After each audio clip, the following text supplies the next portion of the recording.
St. George Church, Lydda. Wonderful day. It's November 17. It's just a day after celebration of St. George.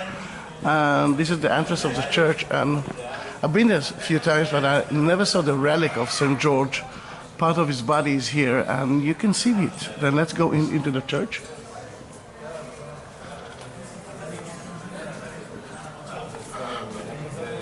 Which is a beautiful, beautiful church. And again, we decorated, the church decorated everything for the St. George Day, which was yesterday.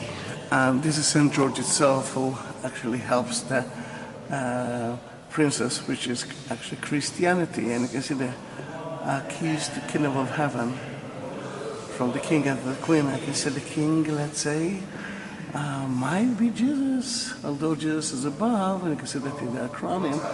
But here you can see a piece of the relic from the body of St. George. Beautiful church.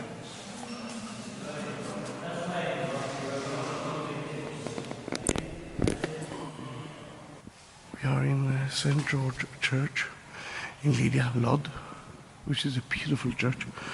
And we are now going to the crypt to see the head of St. George, to see where he was buried.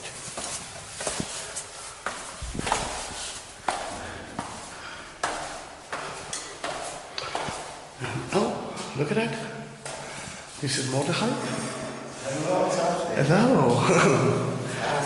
Oh, well, can you tell us a little bit about it? Okay, sure.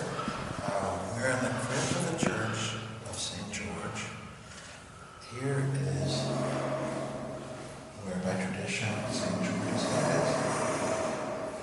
This is where the day that St. George is head, and yesterday was the day commemorating the Saints' Day.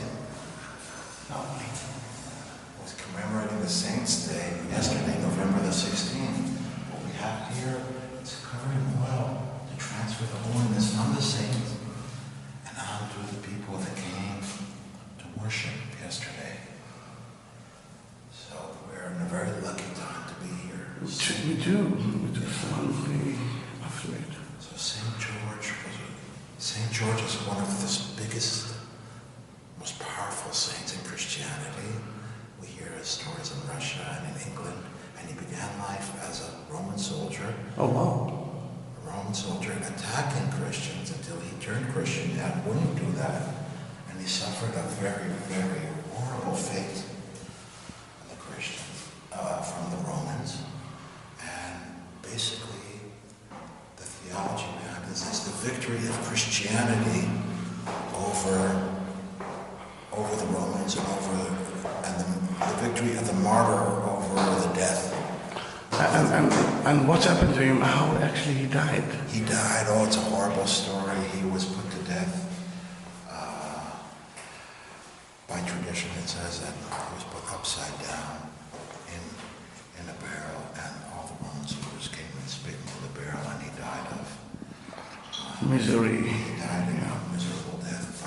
But here it's showing the victory of St. George. Let's go up to the church and see the beautiful, beautiful modern church. You know what? Let's do that. Okay. And let's leave the crypt. Yeah. We're in the modern church on top of the tomb of St. George in Lydda and Lod. Oh, wow, it's just such a beautiful thing. And in that church right now, there's one of the best tour guides of Israel, Mordechai. And hi, how are you? Listen, can you tell us a little bit about...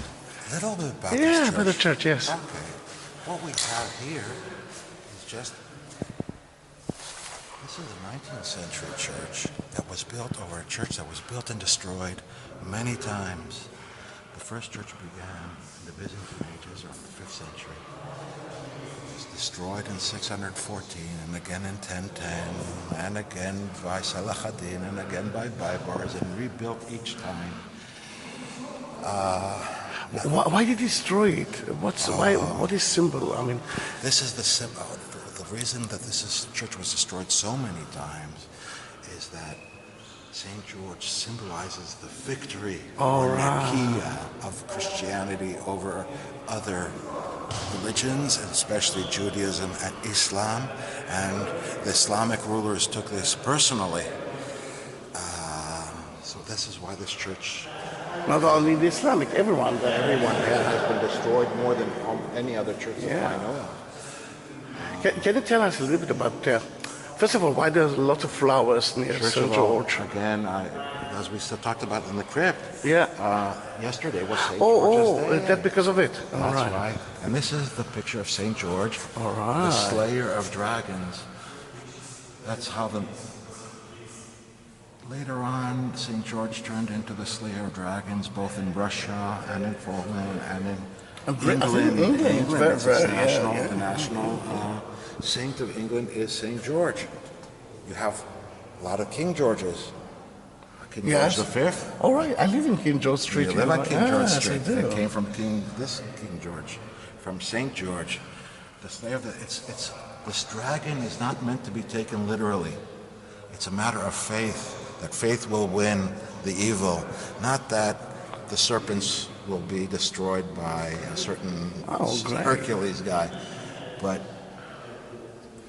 and again, you see that, like in every good story, he's getting the church of the keys for heaven, and he's actually helping the church, which you can see it in the shape of a princess. Yeah, and Jesus above him.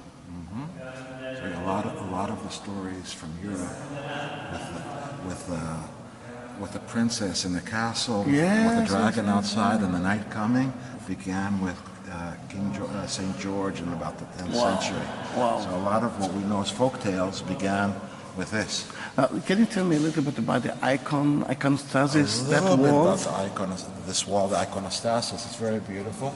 We have here St. George, and then to the right, of course, Mary and the baby Jesus with the angels. Yes. This is behind this wall is where the mysteries take place. This is where the wine turns to blood, and the bread to the flesh of Christ. These are the mysteries of the Greek-Orthodox Church. And here to the right we have Jesus, the teacher, the one. The teacher. Yeah, wonderful. And actually, you can see that he's holding the world. The world in his hand. Yes. Yeah. And here we have John the Baptist, one of the greatest theological figures of his age. Yeah, that he always was the angel. In that case, you can see a lot of the white wings. And here we have the rebuilders of the church to the right. Oh, wow! A lot of information you can actually study for. And look at the colors. Look at the colors. Such a beautiful place.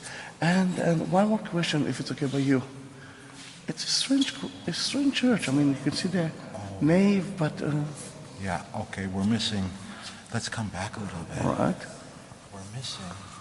We have the left-hand nave, the central, but the right, the right apsis is missing. That is now part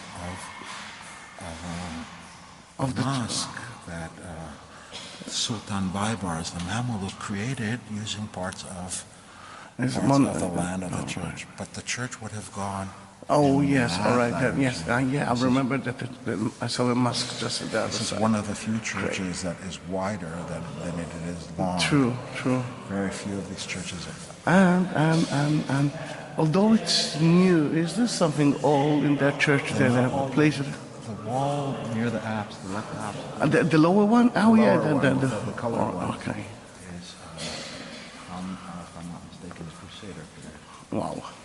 Wow, beautiful. The church, again, people used stones again and again, so sometimes you'll get an earlier stone above a later stone, because that's just you don't throw away a good stone in this part of the world. Yeah, and one more question, if it's okay by you, Mordecai. I'm sure that I saw that kind of lamp, Jerusalem in heaven, somewhere in Israel. You're talking about the beautiful silver lamp that's above, right in the center? Yeah, I know that it's Jerusalem in heaven. There's another one in the church the Holy Sepulchre. Oh, and the church yes. of, Resurrection. All right, now I know. Yeah, I was sure that I saw it somewhere. It's beautiful. By the way, that icon to the left there, Which one? the gold, that is gold and silver. That is one of the most beautiful, probably one of the most expensive icons. Of Mary and the Child? Yes, that can be found anywhere in the world. Beautiful. This is all gold and silver. Beautiful. And I can And see, here's yeah, St. George again, a modern painting of St. George. the same thing in the Right back, there. yeah. In the back you can see the princess. That's from 1945. Yeah. What fairy tales are made out of. Yeah, I must say it's a beautiful church, and I'm so sad that people of Israel, people of the world, are not here to see it. Mordecai, it was a pleasure. Thank you very much. You're welcome. I'm so happy that I met you here.